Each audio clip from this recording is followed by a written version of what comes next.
Welcome. Thank you all for joining us. Sorry we're running a few minutes late. I was with the Vice President who's in Colorado today.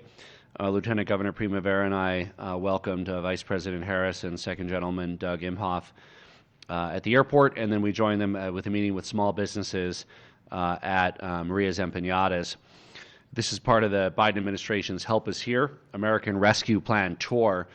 They were very interested in learning about what the American Rescue Plan means in Colorado. And we shared stories of how, thanks to federal help, we've been able to support small businesses, provide tax relief to restaurants, the Energize Fund, the current stimulus efforts that we're working on with the state legislature, and in addition, the health response. I joined Vice President Harris with a virtual visit at Salud Vaccination Clinic in Fort Lupton, one of the equity sites that we work with, a community health clinic, to reach medically underserved populations.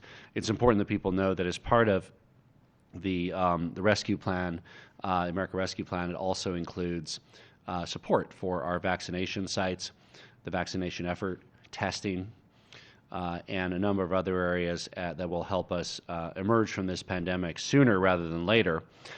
Today, we're joined by state epidemiologist Dr. Rachel Herlihy and the Dean of Colorado's School of Public Health, Dr. John Samet, that will provide some updates on the trends that we're seeing in our state so that you can see at home the same information that we and decision makers see with regards to where we are with COVID currently in Colorado. I also want to update you from a call I was on with the White House this morning with the governors and the vaccine team. The national supply continues to increase. Next week, Colorado will get about 3,000 additional doses of Pfizer and Moderna. We will also get about the same number of Johnson & Johnson next week as we did this week, about 7,000 doses. They expect that will increase the week after next, and those supplies will continue to increase. We expect that the vaccination supplies hitting the state will reach the 400,000 per week level by the end of April. And so we're very excited. The sooner the better. We're ready. I'll be in Colorado Springs tomorrow at one of our vaccination sites. We have several in the metro area: Grand Junction, Pueblo, Colorado Springs. We are ready for the increased supply. Now, keep in mind, without vaccines, there's not much to run there. We might be able to do a day or two a week, or we just sort of test them out. But we really need more vaccines. Otherwise, there's just no way to do it.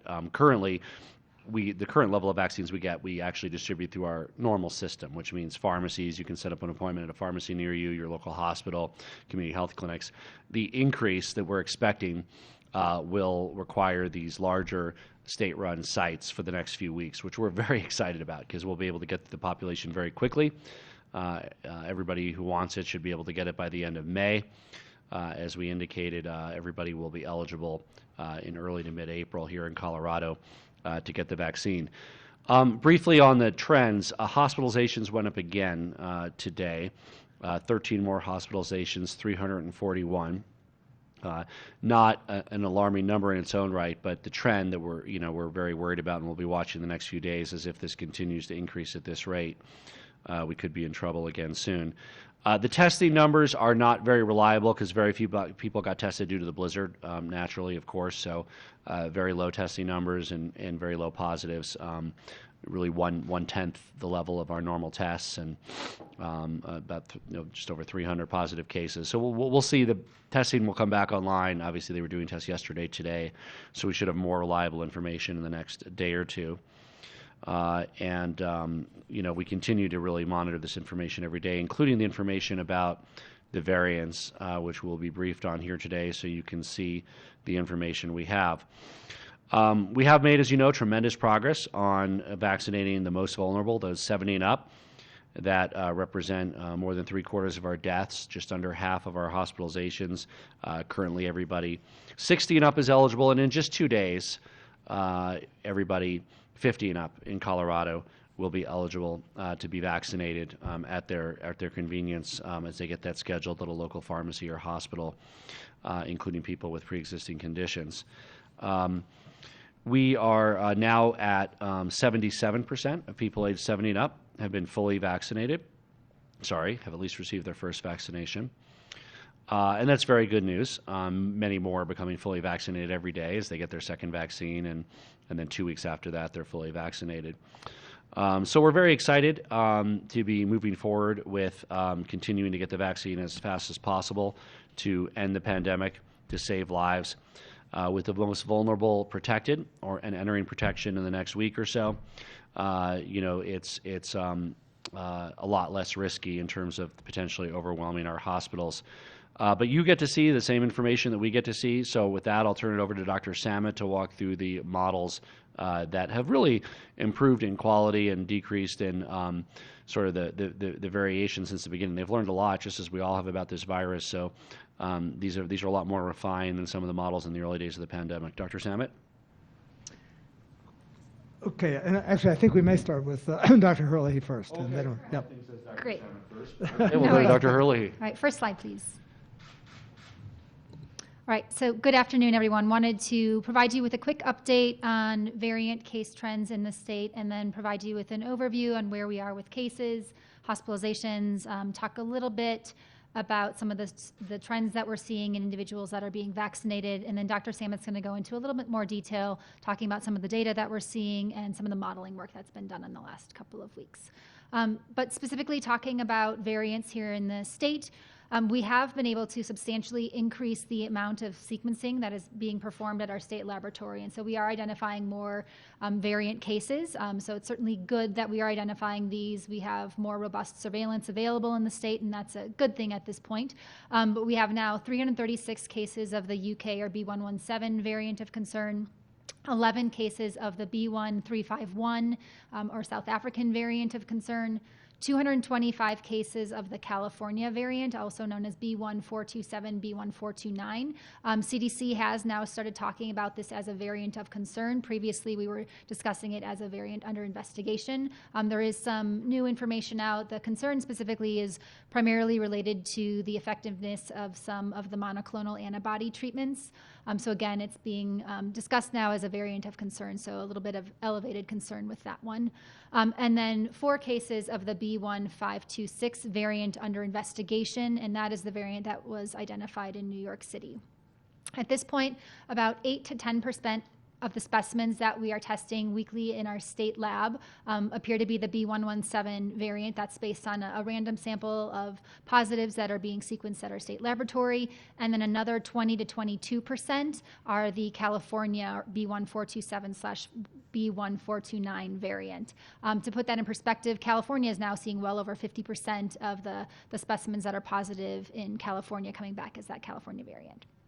We continue to use all the tools we have available to us to protect public health and mitigate the spread of variants, including enhanced case investigation, contact tracing, outbreak investigations, all of those tools. Next slide. So I want to talk a little bit about case trends that we've been seeing in the last couple of weeks. So in this figure, each of those gray vertical bars shows you our daily case counts, and then that red line is showing you our 7-day moving average trend line. And what you see if you take a closer look towards the last few weeks of data here is that we've really reached a bit of a high plateau in the state, meaning that we're not seeing cases go up, we're not seeing cases go down at this point, we're really holding steady. And so what that indicates to me is that the actions that we're taking right now, mask wearing, social distancing, all of those types of things are really holding transmission at the level we are currently at, while we would ideally be loving to see that transmission go down right now. So this indicates to me that we're not yet at a place where we have population level protection from the vaccine. It indicates to me that we really continue to need the strategies that we have been using, mask wearing, social distancing, to maintain the level of disease transmission that we're experiencing. Ideally, we would love to see these numbers come down, and we expect them to come down as we gain more and more immunity in the state, but we're not yet there. Next slide. And then I think even greater reason for caution is the same trend and same plateau that we are experiencing in case counts, we're also now seeing in hospitalization. So if you look at the hospitalization data for the last 2 weeks or so, again, it appears that we're in a bit of a plateau. So we're no longer seeing a steady decline in hospitalizations in the state. And actually, unfortunately, as the governor mentioned, the last 2 days, we've actually seen a bit of an increase in hospitalizations in the state. We're hoping that's just a short-term trend and that we'll continue to see these numbers come down in time. But at this point, it does look like we are in a plateau in the state. Next slide. But while we're waiting for population level impacts to be seen in the state, we are beginning to see the impact of vaccine on disease rates in individuals that are being vaccinated. So this is certainly the good news behind vaccination right now. So not yet at a place where we're seeing herd immunity, population level protection, overall impact to our state level trends, but we are seeing a clear benefit to individuals that are being vaccinated. So this specific figure is comparing case rates in individuals over the age of 70 to all other age groups in the state. And what you can see here is that starting in mid-January or so, we see this growing gap between the case rates in all age groups compared to that 70-plus population, meaning that we're continuing to see a greater benefit and less disease transmission occurring among that 70-plus-year-old population. And we know that we're still in a place where we're gaining immunity in that population, so it's still going to be several more weeks probably until we see the full benefit of vaccination in that population, but certainly good early signs that we're seeing an impact of vaccine in protecting the most vulnerable individuals in the state. And with that, I'll hand it to Dr. Samet. Okay, thank you, Dr. Hurley. So I'm going to take you through a number of slides, including the latest projections that we looked at last week about where we might go. So if we can go to the first slide, please. So this is the results of our fitting the model, our infectious disease model, epidemic model, to the data each week. And actually here where it says current trajectory, that actually is this week's trajectory. Now there's a little bit of a lag here. It's going down, not as steeply as the line below. And what is the point for caution is what both the governor and Dr. Hurley discussed, that tipping up of the black, the actual observed hospitalization count above the line that we would like to be on, that steadily going down line. So there's good news here in that this epidemic curve has been going down, down, down progressively since December. And then a cautionary note here as to whether this is noise, and you can see some bouncing around there, or we're seeing an uptick. And this we can't answer at the moment. We need to keep watching. Next. So this is now this same curve, and just a reminder that the infection has been quite common at our worst. Back in December, we were about 1 in 40 Coloradans infected. That's about 2.5%. Now it's at 1 in 350 or so, so we have come down, but we're still at this high plateau. The number has been much better, and if you look back to last summer, we were in the range of 1 per 600 or 700. So we are at this, as Dr. Hurley, he mentioned, plateau that is higher than we would like it to be. Next. Now, this just gives us a little perspective on where we are now, where the summer is, that lowest dotted line. So the summer of 2020, you can see we had 130 people at the lowest in the hospital. Now that number is much higher. So we have a ways to go, and again, a concern is that if the curve were to uptick from this high plateau, we're starting at a point higher than we would want to be to see that kind of return of a rise of the epidemic curve. Next. Now, again, we're heading towards more and more Coloradans being immune because either they've had the infection or because they've been immunized. So the total reaching about 22% of the population immune, hopefully no longer susceptible to the SARS-CoV-2 virus. And you can see the rise that's coming as vaccination ticks up. Next. And the good news, of course, is that we are doing better and better in those who are older. 80% of those above 65 receiving at least one vaccine dose. It takes a while for the benefits to kick in, but we're not far off. Next. And then again, looking at the 65 plus, you might notice that most of the immunity in that age group is coming from vaccination, not from having been infected. But again, we, as of last week, and this will be higher this week, we're well over half now of those who are 65 plus being immune. Next. And we are starting to see the benefits. Dr. Hurley, he already showed you one. At the top are the case counts in different age groups, and the plot at the bottom shows the proportion of those who are 70 plus in the hospital with COVID-19. notice the downturn in that curve over the last week. So we are starting to see the consequences, the beneficial consequences of vaccination in older Coloradans. Next. Now, this shows a picture across the state. The state is, we look at different regions of the state, local public health agency regions. By and large, we're seeing decreases or holding even across the state. Those that are red, you'll notice the R value. This is not the R naught, but this is the R as the epidemic has moved forward, so-called effective reproductive number.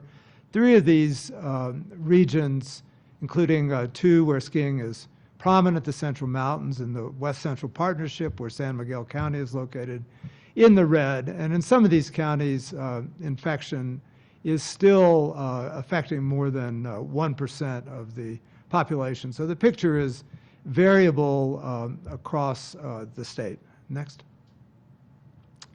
Just in terms of vaccine coverage, looking for these same regions, you can see again there's variation in the percent of the population that has received its first dose, and this is as of about a week ago. So our epidemic varies across the state, and at the moment, some of these regions are ahead of others in terms of the proportion of the population vaccinated. Next. Now, I'm going to move on to talk about the projections. So in these projections, what we do is we say, well, what if? And these are done to help guide decision making and to say, well, what if our control of the epidemic, we use this transmission control parameter, which I'll explain, were to lapse. So in terms of integrating everything that we're doing, both the policy measures and what we're doing as individuals, masks, distancing, and so on, this TC, transmission control, integrates all that. It's been above 80, which is a good place for it to be, and that corresponds to the reproductive number being below 1 and the epidemic curve going down. So these what-if scenarios, and I'm going to show you a few, say what if there was relaxation? What if there were a change in policies or spring break hit and everybody thought it was 2019 again? So if we were to drop from 80% or so to 70% or to 60%, this was last week's projections, on last Friday, you can see that instead of going down nicely as the curve at the bottom, at 70% we kind of plateau across, and at 60% the curve goes back up. At our poorest in Colorado back in late November, December, we were heading for that kind of level, just to give you some perspective, and of course that's when our curve went up again. Next. So one question that is important is if measures were to change, our behavior would change as of last Friday, 2 weeks from last Friday, 4 weeks or 8 weeks, what difference does it make? And again, remembering that high plateau, what we want to do is have enough time to go by to get off it. And we get off it by continuing our efforts, our policies that keep transmission control high enough, our individual behavior. And then, of course, the longer we wait, the more people are vaccinated. So as you can see, if you go from the top down towards the bottom, just looking at total active hospitalizations, first going to the 60% value, or on the right, the 70% value, the longer we hold off on major changes that would affect transmission control, the more secure we are against avoiding a rise. So at the worst, let's say in 2 weeks, if you look at the curve where it says change TC to 60%, the second one down is waiting 2 weeks, and the next one is waiting 4 weeks. And you can see the substantial gap between those. Next. So these are just some numbers summarizing the difference in waiting. And if you look across, say, switching from 82%, which was last week's number, to 60% for deaths, you can see 220 changing right away, 1,024 deaths. But if you look out to the right at 4 weeks, say, that 1,024 is reduced to 328. In other words, 700 deaths we estimate, would be avoided by not changing as of last Friday, but waiting out 4 weeks. Time makes a difference. And you can see at the bottom we've shown the same data for infections. Next. The other concern as we look at where the epidemic curve might go, and already mentioned by Dr. Hurley here, of course, are the arrival of the variants in Colorado. B117, the so-called UK strain, being the most common at the moment. If you look at the table with the dates, what we've done is said, what if the B117 were to rise the way it did in the United Kingdom, where it quickly became the dominant strain, and it's more transmissible, so it's of concern. So last week we were projecting that by about now, that number could have risen to 13%. Dr. Hurley's figure is around 8 or 9%, and we don't see clear indication of a trend, but it's being tracked closely, and we hope that we are not on that rising curve because it makes a difference. Next. So this is now adding in B117 and saying, well, what about B117 and a lapse in transmission control? So here the dotted lines show what happens with B117, the solid lines without B117. And again, just looking at the figure for hospitalizations, you can see the jump, the rise of the curve, if B117 were to take off like in the UK, and we had a serious lapse of transmission control. So, this is being tracked carefully, and certainly we hope that we will not see the kind of rise that was evident in the United Kingdom. And on the next, just putting together, next slide, please. Just putting together, again, the same kinds of figures about what happens with the arrival of B117 as in the UK and a drop in transmission control.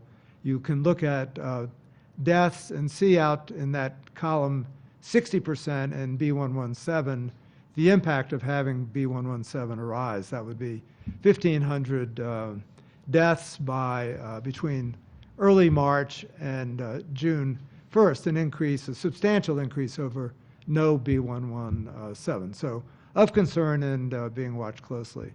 And just to finish up, next, the current picture then, the effective reproductive number is below 1. If the hospitalizations continue to tick up, we may not stay below 1, which is where we want to be. The infection prevalence has dropped. It's better than before, but it's still higher than the summer. And of course, the ultimate figure we want is no people infected, and we need to strive to get there. The longer we hold on with the current transmission control level, the better. It gives a chance for the vaccines to kick in and have their benefits. B117 and, of course, the B1351, the so-called South African strain, and others are of concern. This virus mutates, we know that. And some mountain regions have higher rates than others. So I think this leads back at the end to continuing our public health measures. The next slide. And I don't need to repeat these because all know this. So we need to continue on with our efforts. And of course, vaccination is key. So I'll stop here. Thank you. Great. Thank you, Dr. Hurley and Dr. Samuth. They'll be available for questions. I want to address the concerns, obviously, with the snowstorm. There were a lot of folks who had vaccinations scheduled, and they had to be rescheduled. They were canceled for many people on Sunday, on Monday, some even on Saturday. The healthcare providers are reaching back out to you. If you signed up through Kaiser, they'll reach out by text or secure email to get another appointment this week. UC Health had about 2,500 scheduled appointments at 11 locations. They are calling and texting patients to reschedule for this week. SEL is notifying patients by phone and text message to reschedule appointments for them next week. As you know, the state also partners with the community organizations. We run a number of vaccine equity clinics, and there were 15 clinics including 3 for people receiving their second dose that are rescheduling. And you can see the updated dates and times for each of these vaccination clinics on this slide. Nobody should be worried if you miss your second dose by a few days. There's a window that you of at least 2 more weeks. You should get it within 6 weeks of the first dose. It really doesn't impact the efficacy to delay that by 3 or 4 days or a week, and that's consistent with the CDC guidelines. So there were 3 second dose clinics and 12 first dose clinics. Those are all being rescheduled, and you can see where you can get that.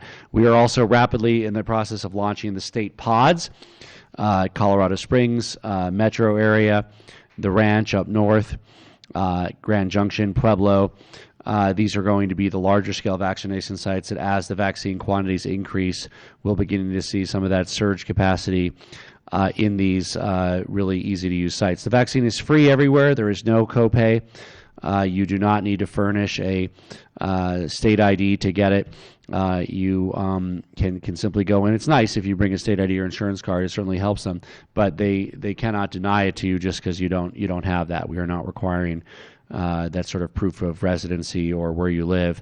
It's available to everyone here because this is a public health crisis. We want it to be available to you. So if you're 16 up, and in 2 days it'll be 15 up, go in and get it. People with pre-existing conditions as well. So while we work on to control what we can, it's important that we continue to live in this sustainable way a bit longer as we get folks vaccinated.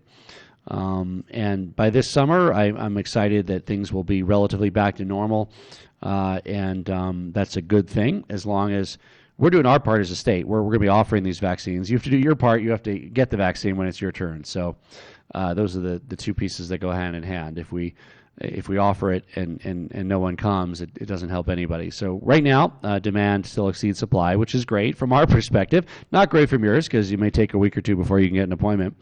But we expect that those 2 lines will intersect at some point, probably in late April, early May, where supply might actually exceed demand, and then it'll be focused on how we can make sure our neighbors, our friends, our family are protected. The state is ready to engage more thoroughly in that communications campaign about the benefits of protecting yourself. Thank you for everything you're doing, wearing a mask, socially distancing, getting the vaccine when it's your turn. Together, we'll get through this soon in the next few months, and we will move forward and build back stronger than ever. With that, happy to take some questions.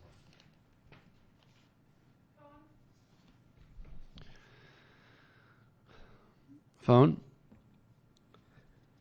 Hi, this is Taylor Summers for NBC News Radio in Colorado. This is for Dr. Hurley and Dr. Samet. Novavax released data from its recent clinical trials in the UK, which showed its vaccine was 86% effective against the B.1.1.7 variant and 96% effective against the original strain. It'd likely still be several months before it would be able to get approval in the U.S. Would this potentially help Colorado moving forward, even as we're able to get on track to vaccinate all adults by mid-April? Just to be clear, end of May was when everybody will be able to get it. But go ahead. Yeah. Starting mid-April, finishing in May. Yeah, go ahead. So absolutely. I mean, I think at this point we are eager to see the number of doses available of whatever product that the FDA has reviewed and is shown to be effective available here in Colorado. So yes, I think we welcome additional vaccines coming to market, and I'm sure the governor would comment on that as well. Yeah, the more the merrier. I mean, I call upon the FDA to act expeditiously and approve it, given the evidence. They should fully allow the evidence from the UK and Europe. There's no physiological differences. In my opinion, there already are vaccines being used in other countries, and in my opinion, should be already approved here, and we could end this pandemic sooner if the FDA moved quicker and understood that this is an enormous public health emergency, and they need to weigh the costs and benefits, which come down firmly on the side of some things we've asked for, like allowing remaining doses to be put together under clinically supervised conditions. Of course, approval of other tools in fighting this, and other things that they can do to expedite the end of the epidemic. PBS4 here. You talked about the 400,000 Johnson & Johnson doses and kind of talked about the mass vaccination sites. Is there a timeline for the mass vaccination sites? Could we see that within the next few weeks? And then does that tie directly with the Johnson & Johnson vaccines or any vaccines coming into state? Yeah, so the quantity of Johnson & Johnson next week is only about 7,000 for Colorado. The week after next is when we anticipate significant increases in quantity. The pods, the state pods are ready sooner, meaning we're going to be running people through in the next week. Some might come on the week after next, but as I said, Colorado Springs, Denver, northern Colorado, Mesa County, Pueblo County, they will all be operational within the next 2 weeks, and some of them are coming online in the next few days. But we need the increased quantity. They will have some quantity, in the coming days. There will be increases in quantity of all three of the approved drugs. So Johnson & Johnson will be the most pronounced increase because it'll go from 7,000 to a much higher number the week after next and stay there for a few weeks. Moderna and Pfizer continue to ramp up at a regular basis. Dr. Hurley, there's now the 11 variant cases of the South African variant. Are all of those in the Buena Vista Correctional Complex? And then, Governor, I wanted to follow up on a question I think I asked last week about vaccination rates among prison guards. You had said that you were looking to increase those. Have you taken any tangible steps, and what's being done to increase those? So to your first question, so there's one that we are investigating right now that we don't yet know, but it's an individual we haven't been able to interview yet. So we're waiting to conduct that interview to find out if that individual is affiliated with the Buena Vista complex. But they are all in that geographic area. And we'll have to have Department of Corrections get back to you. We've certainly given them several ideas about how to increase that, and they would also have the latest updated information on percentage of prison guards, and so we'll be happy to connect you with their information and PIO. Good afternoon, Governor. David Clue with Denver 7. A different COVID-related question, if I could. A recent audit conducted by the State Auditor's Office found a massive backlog of unprocessed unemployment claims at CDLE that may represent at best overpayments, and they say at worst fraud within the department. What's your reaction to this report, and what action might your office take to remedy this potentially costly issue? Well, first, I'll look forward to reviewing the report over the next few days, but my administration is partnering with the Attorney General to identify and prosecute any criminals who engage in this fraud. We've also had calls in past weeks, obviously before the report, last 2 weeks, with Department of Treasury and the federal branch of other federal law enforcement. A lot of this is interstate, some of it is international, some of it is also domestic within our state. But we will do everything we can and cooperate fully to track down and hold accountable criminals who defraud the government or who defraud beneficiaries.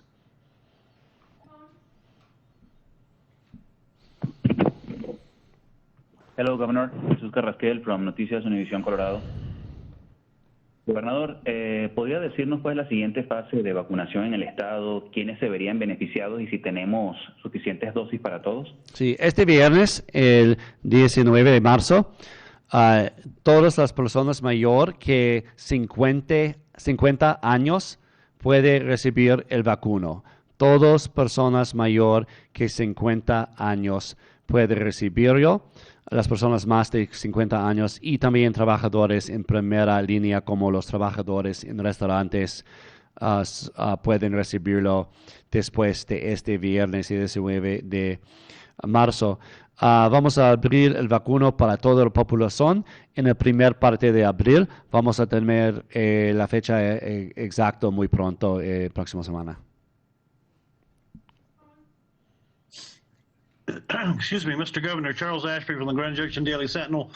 Notwithstanding what two doctors said about wanting to continue the social distancing and masks orders, as you know, the counties are chomping at the bit to open up as soon as possible. You have said that you want to devolve the COVID dial or change it and eventually get rid of it. Where are we at with that? When do you expect that to happen? Do you think mid-April would be a time that might happen when more counties get more of these vaccines into people's arms? Yeah, absolutely. I think that effort to devolve to the county level continues. We already have, of course, a variance process where, counties can get the flexibility that they want. But I think the default will become going to the county level, relatively soon in the next few weeks. And that's because the state nexus in this, and sort of what is our emergency is preventing hospitals from exceeding capacity. And we've done that successfully. They haven't in some states. As long as, counties are not exceeding their hospital capacity, and COVID patients and non-COVID patients in need of hospitalization are dying needlessly, we encourage that kind of flexibility at the county level. So there'll be more information next week on exactly how that devolvement will look and the time frame and how that works. But clearly, as more people are being vaccinated, what a lot of this data shows, that while there is, of course, more difficulty ahead of us, more loss, more hospitalization, the danger of exceeding our hospital capacity is rapidly decreasing. So if I could do a quick follow-up, I know you just signed or extended the mask order back on the 5th, I think, and obviously that's going to be coming up in the early part of April.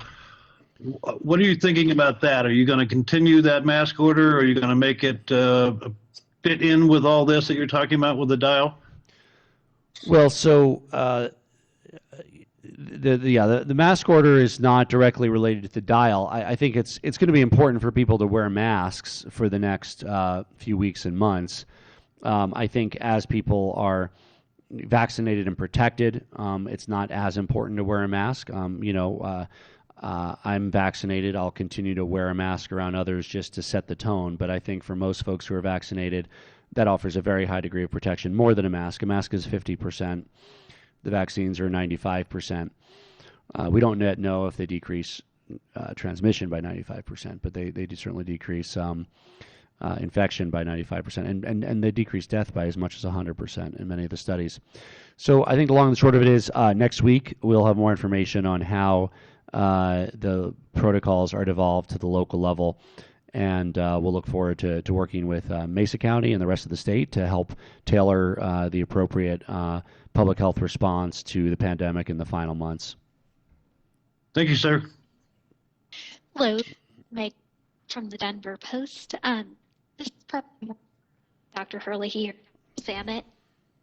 With the uncertainty about what the trajectory is doing right now, do you say to the general public, do we need to keep doing what we're doing now, or is it a time when we need to start being even more careful? Ed, if you want to start. So tough question, and one of course where we want to know with what we're observing, what direction things are going. I mean, if this is some noise and some bouncing around as we're at a plateau and we continue down, that would be good news, and I think we could stay on course to look at how we can begin to make changes that we all want. If it's going in an upward direction, then I think then there'll have to be a discussion about where we are, certainly a reminder to Coloradans about the need to continue to wear masks, maintain the distancing, doing all the things that we seem to have done quite well for the last few months. And whether other measures might be needed, I think would really depend on what we see. I think over the next few weeks, again, we'll continue to see the benefits of vaccination come in, which I think will be really important. And for now, I'm just hoping we're just seeing some jumping around at this plateau point, but that will become much more clear, I think, with about another week of data. Thank you.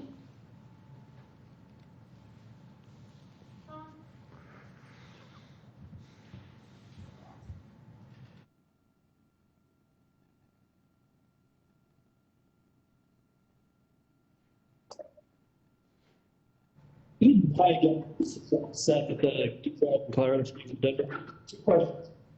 First, early, you said that surveillance is increased on the roads. Can you talk about what that means, to what degree is it increased? And two, does the potential for variants to really take off and make the situation worse, is that giving CDPG or the state any pause on changing the dial or opening up the potential for counties to move to blue? Thank you.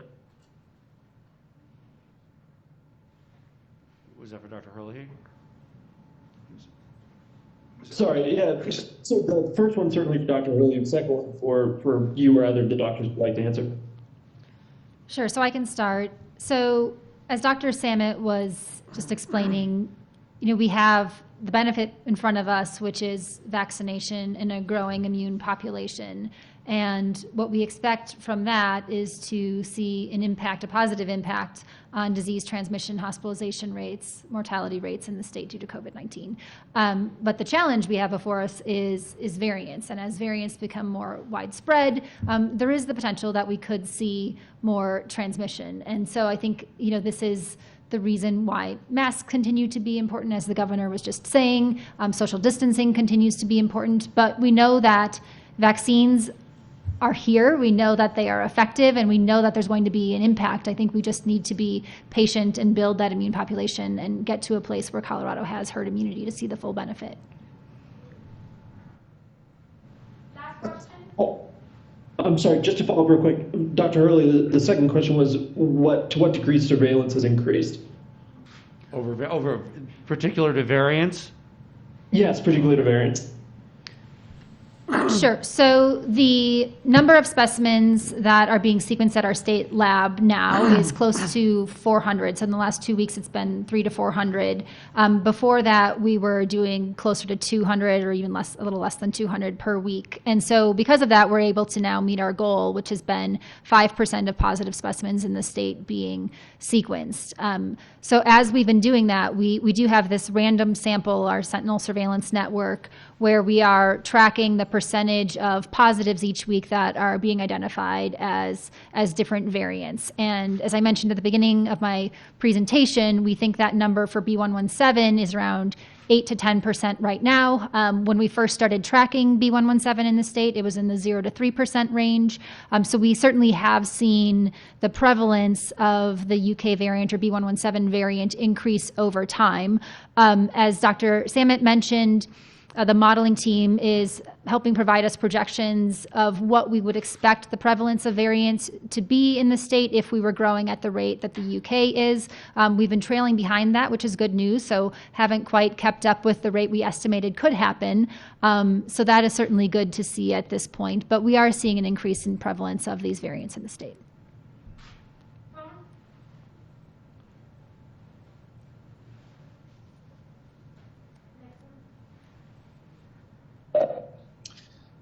Hi, this is Kagan Harsha with Fox 31 and Channel 2. This is a question for any of you, but we're getting a lot of questions from people in this 1B4 group who are asking if they can sign up for a vaccine prior to their eligibility date on the 19th.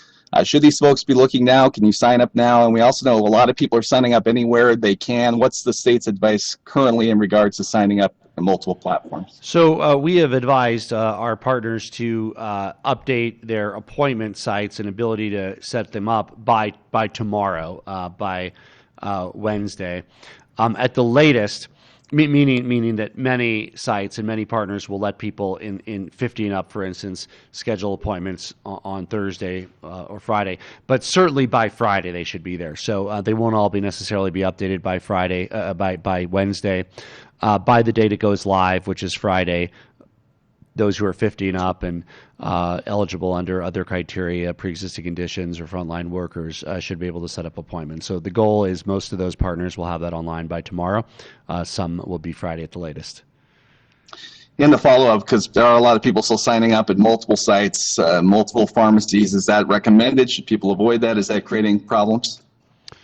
Well, you can certainly be on as many lists as you like. It'll take a few weeks to get through everybody in an eligible group. So if you're 50 and up, you become eligible Friday. It doesn't mean that everybody that's 51 can get it Saturday and Sunday. There's not enough vaccines. It'll take several weeks to get through everybody who's 50 and up. So you can certainly sign up in a site and you'll get a chance to get the vaccine. It could be in 3 days. It could be in 12 days. It could be in 16 days. If you're particularly frantic about that difference, like you really want it in 3 or 4 days and not 15 days, then sure, you can sign up on multiple locations, and that's fine too. Once you do get a vaccine appointment and get vaccinated, it would be nice to others if you canceled your remaining sign-ups on other sites so as not to clog up the works. Thank you all.